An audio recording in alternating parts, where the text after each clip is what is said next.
is me, Ash.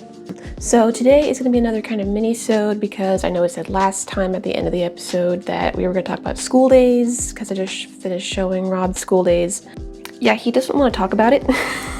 He does not want to acknowledge that such a show exists. We watched it together. He hated it, which I honestly understand because it is a very, very infamous show. Spoilers aplenty in this one. I normally try not to spoil, even though I don't really care. Rob tries not to spoil, but this one, no, there's be spoilers. They're the only thing that's worth talking about in this show is the stuff that can be spoiled. School Days tells the story of schoolboy Makoto Ito. He has a crush on a girl that rides his train to school named Kotonoha Katsura. And with the help of classmate Sekai Sayonji, she sets the two of them up and they kind of date for a little bit. Makoto realizes that Kotonoha is not really my type as much as I thought she was. She's pretty, but she's kind of wishy-washy about this whole romance thing, so it's not really something that he really jives with.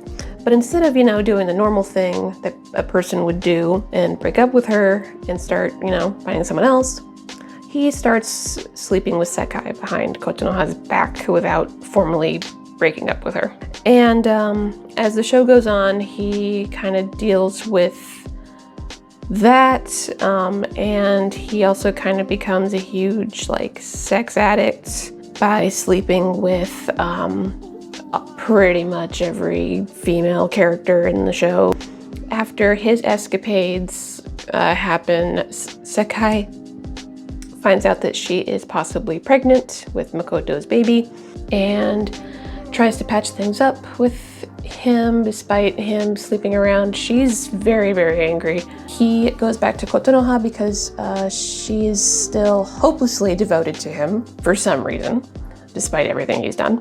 And as a consequence of all that, Sekai kills Makoto at the very end of the last episode. This is the last 10 minutes of the last episode. Makoto is killed by Sekai, and Kotonoha finds his body, removes his head, puts it in a bag, meets Sekai on the roof of the school, kills Sekai, and then takes Makoto's decapitated head to cuddle with on her family's yacht. And that's School Days. That's the anime version, at least. So again, I'm gonna go into my history with this show. I discovered it when I was in middle school, and I thought that it was a very, very different show from the ones that I had previously seen.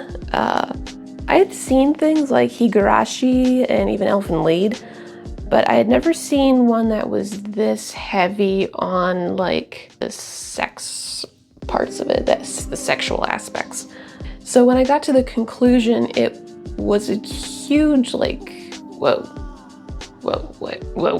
And I told Rob that this show's ending is kind of what makes it infamous. And we watched the first 3 episodes and he was like, I don't know, I'm not really feeling this because it's a really slow burn. It's not really until the second half of the show where things are really kicking into high gear with all this stuff happening. All the dominoes start to fall. So after he watched the first 3 episodes, he was like, no, I don't want to continue. And he looked up an episode guide and it said at the end, that it ends in a bloodbath. And he was like, oh, that sounds fun. Maybe all these girls are gonna start killing each other battle royale style. And I was like, that would have been pretty funny. But no, it does not. But it's still a pretty shocking ending considering that this is a harem show and harem shows typically do not end this way. Harem shows tend to end more peacefully as opposed to, this one. And so yeah, that's what he thought. He was like, I don't want to talk about this show. This show is horrible and I don't even want to acknowledge that it exists. So he was like, I don't want to make a video on it. And I was like, that's fine. I'm not going to make him talk about it, but I am. But that doesn't mean that I'm not going to talk about it. So I'm going to talk about it. I played the visual novel a few times. I've gotten different routes. I've played the fully Sekai route, the full Kotonoha route, and one route where I tried to keep the bar in the middle as much as possible, and it still ended up with Sekai. So yeah, I've seen a few of the endings. I have seen clips of the bad endings. I have not gotten them in my playthroughs. I'm still trying though. I'll get there one day. I want to talk about like kind of the contrast between the games and the show. The games are more emotionally raw. They're in terms of like, people aren't really getting mad at each other, they're just heartbroken all the time.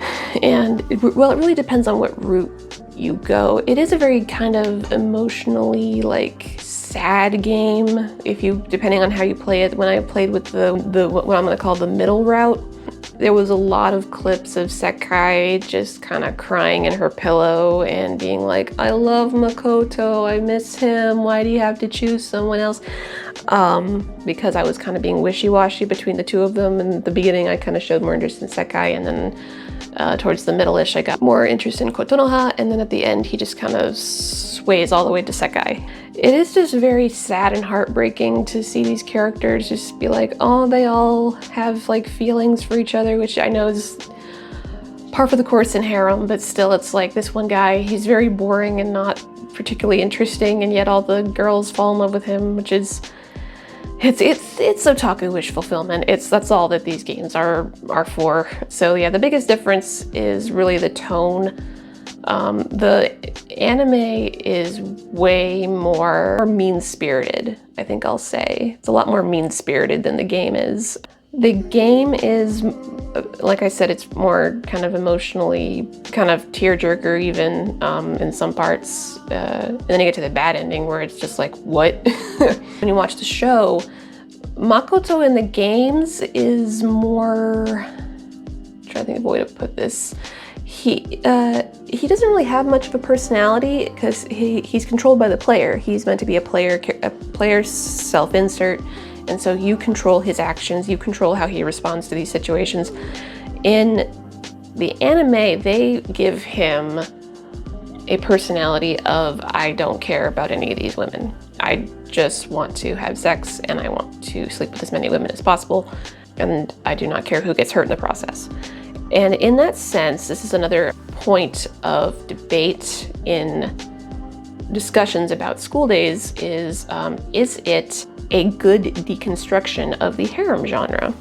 And I personally think that it is. I think that it is a very good deconstruction of the harem genre, because normally in harem anime, I haven't seen that many for myself, but I do know, like I've seen bits of several of them, but I've never like sat down and watched a whole one except for Negima. Most harem anime kind of have the protagonists kind of go between the different female characters and kind of not really commit to any of them, but have little subplots with all of them just to kind of explore his options. And there's really no consequence for that. There's just kind of like, the girls kind of have like little rivalries with each other, but that's about it. And then at the end of it, the guy picks the girl that he likes and he goes on his merry way with said girl. This one, it seems like the creators wanted to make something different. It's very clear that they wanted to make a different show. They wanted their show to be memorable and not just your standard harem fare. What they wanted to do, it would seem, is they wanted to show this is what happens when you get this kind of protagonist where he's really wishy-washy about who he's with. He doesn't really care about any of the girls that he's with, and he just wants to sleep around and get with as many women as possible. In a realistic show, that has consequences. If you were to act like that in real life, when it turns out these women that you're messing around with actually care about you and they want to be with you, they want to be your only girlfriend, that's gonna break some hearts, and some of them are not gonna handle things as well or as sanely as you would hope. It does kind of show that there are emotional consequences, emotional and I guess physical consequences to stuff like this. Like for example, Sekai's pregnancy. Now, another point of discussion in the School Days fandom is, did Sekai fake her pregnancy? Or did she actually believe that she was pregnant? Or was she actually pregnant? She was dealing with the grief of losing her best friend, Setsuna. Setsuna had moved away to France, and she was also dealing with the stress of her, I guess, boyfriend was revealed to have cheated on her with this other girl, Otome. I think she might have thought that she was. I think that she genuinely did believe that she was. She wanted to keep the one constant in her life at that point, which was Makoto. And so I think that she genuinely did believe that she was pregnant, and I think she wanted to use that to get Makoto back. I do think that she genuinely thought she was pregnant, even if she really wasn't. Yeah, that's really all I have to say on School Days for the most part. If you like shows that are kind of like so bad it's good, then I would recommend it. If you want a show that's more lighthearted or actually good, no, I would say skip it. That's one of the reasons why Rob didn't want to talk about it, was he was just like, I didn't like it. I don't have anything to say about it. I don't want to spread that more negativity in the world. So he was like, I'm just gonna skip this one. So that's okay. Next time I'm over at his house, we're gonna watch Perfect Blue by Satoshi Kon. It's a movie, it's not a show, so that'll be fun. Hopefully we'll get to that as soon as possible. And then after that, oh boy, it's the big franchise.